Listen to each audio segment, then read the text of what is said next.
question is, how many teams do we think realistically are still in this thing? Clearly, your undefeated Power 5 teams are very much in this thing. I use air quotes: Georgia, Ohio State, Michigan, and TCU.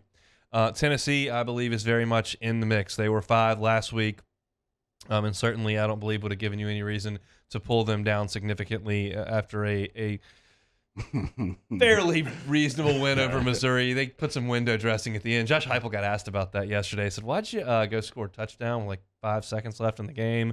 And Heupel said, I mean, clearly the answer is because we're in a beauty contest. Like, that's the answer, but he can't say that because then that cheapens the 60-something points they scored. So he said, look, we had our 2s out there. I gave it thought, but I told him to go play football. And that's a fine answer. I think, whatever. For those of you that want to dive in and dissect it and poor sportsmanship, whatever. They asked Eli Drinkwitz about it too, and he was like, I'm not going to tell him what to do with his guys, whatever. It doesn't matter. So it is what it is, but they're very much in it. Obviously, Oregon with the loss to Washington, I don't believe they are in the mix anymore. They are now a 2-loss team. No 2-loss team has ever made the college football playoff. Even the 16 2-loss conference champions that have clearly won their conference over the playoff era have not gotten in. I do believe that LSU is in it. They're going to need a little help, and they're going to have to do some real work in College Station and Atlanta, but I think they're in it. I believe USC is in it. I believe Clemson is in it. UCLA, I'm going to have a tougher time. Oh, UCLA lost last week, didn't they? Yeah, they lost to Arizona. They're done. Sorry. So yeah, that's I think it. I think it's 9 teams. It's Georgia, it's Ohio State, Michigan, TCU, Tennessee, LSU, USC, and Clemson. I think are your teams that can get in. Do you see another one that I'm missing here? I would actually take one out. I would take Clemson out because I don't see that avenue for them because of their resume. They don't have that notable win, and getting blown off the field by a Notre Dame team with 3 losses. I think they'll put a 1-loss Ohio State or Michigan in above them. I think a Pac-12 winner with 1 loss. I even think maybe a TCU with 1 loss, and definitely Tennessee with 1 loss, with their 1 loss coming against the number 1 team. And so I think that's just a bad loss for Clemson, and they haven't really impressed all season long. They don't have that signature win, or they're not blowing anyone off the field. So of all the teams, even if they win out, I think some of these other 1-loss teams will get the nod. They probably don't put Clemson in this year. I don't disagree with your overall thought process on it. I think I'm crossing teams out that I don't think have any chance to get in. Mm-hmm. I think if some things happen that we don't expect, Clemson could get in. I mean, look, if LSU, I mean, I don't even need to put LSU in there, but reasonably speaking, Tennessee's on the outside looking in. But if Ohio State and Michigan were to stub their toe at a given point, if TCU were to lose a game here or there, if Tennessee were to stub their toe against Kentucky, I mean, I'm not betting on those things to happen. But if a few things happen, I think 1-loss Clemson would get in if they got help. If everybody holds serve the rest of the way, and Georgia knocks LSU out, and Ohio State and Michigan finish the season with 0 and 1 losses respectively, and TCU does what they've done, and Tennessee goes undefeated, yeah, Clemson's not going to jump those teams. But I think they're in it for the time being to see if they get some help over the next 3 weeks. Yeah, with that narrative, yeah, I could see that. I think, like you said, though, they're going to need a lot of help from across the country because we talked about it all season long. That ACC schedule is just super, super sleepy. The teams that you thought, Miami, I can't believe I thought they would go into they lost to the Aggies. Like, we know what the Aggies are now. I was putting up the U. Like, what was I thinking? But the ACC is just, it's very sleepy. And so I think they're going to need a lot of help from around the country. But technically, they could get some help. 1-loss ACC champion, they'll probably get that 4th spot. Do you agree that Southern Cal is still in the mix? I do. I think they're going to need some help as well. That loss is not the worst loss for them. At on Utah the road by a point. Yeah, last play of the game, going for 2.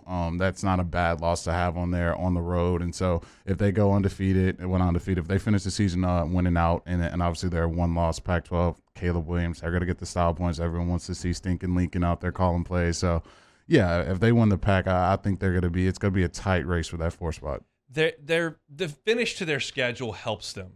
The fact that they are USC, so you get a little, and they are Lincoln Riley and Caleb Williams. Lincoln Riley and Caleb Williams are pretty much proven commodities at this level, and so you don't have to question it. Like, I don't know what the discussion was in Dallas the last 3 weeks last year, but I feel like you probably had to determine whether or not you thought Cincinnati had proven it. Yep. And I don't think you have to have that exact same conversation about Lincoln Riley and Caleb Williams. Mm-hmm. Those guys probably, if you put them out there in a playoff, are going to go score some points. That's just my thought. But they get to finish at UCLA, LA, and then a home game against Notre Dame, who's playing better.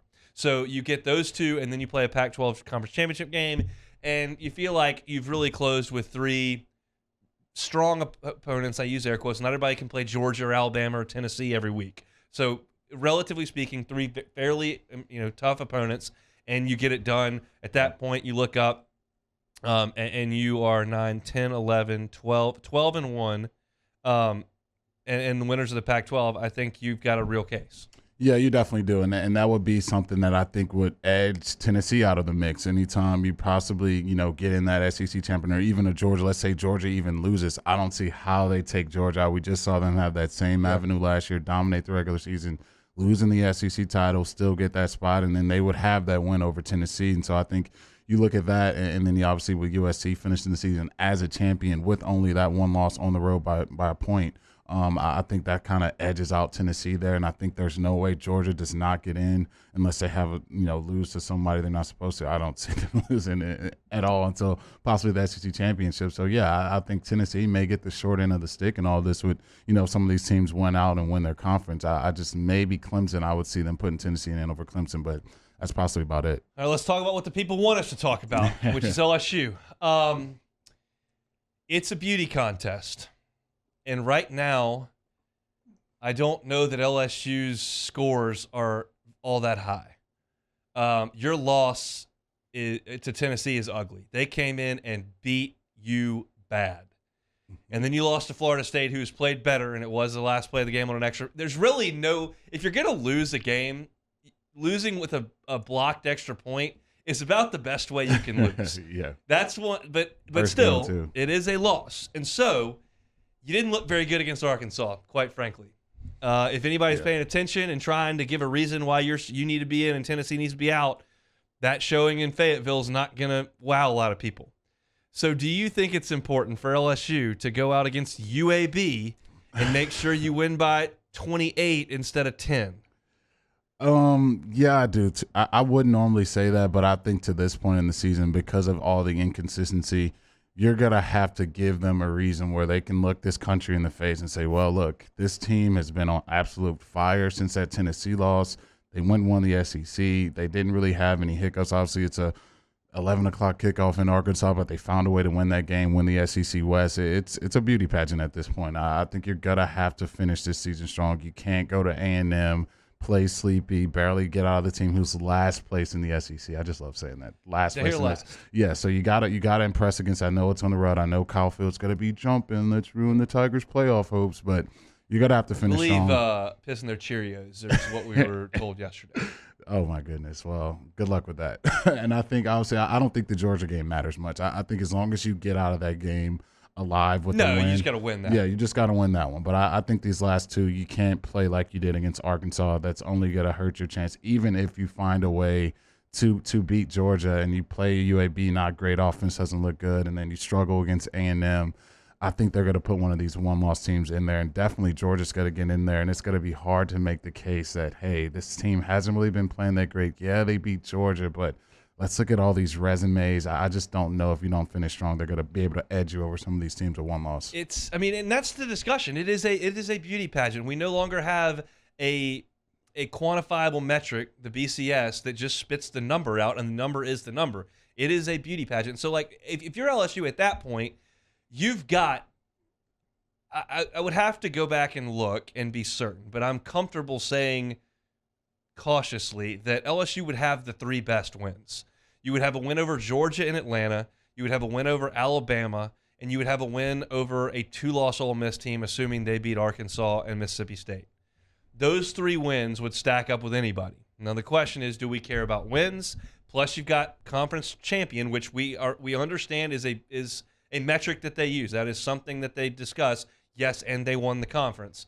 As opposed to fewest losses or who looks better on the field. It's a lot to digest. Yeah. But Right now, it feels to me like LSU is on the outside.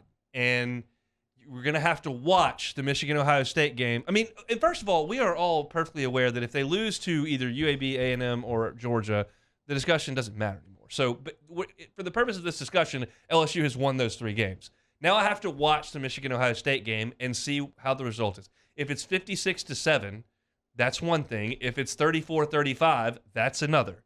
And then you look at Clemson, and you look at USC, and you look at how Tennessee fares the rest of the way. Does TCU hold serve? Like, it becomes a lot of moving parts at that point, but it feels like you need to go out there and play pretty well if you're LSU, and because you're going to have to give more of a reason because the losses, I mean, that Tennessee loss is ugly.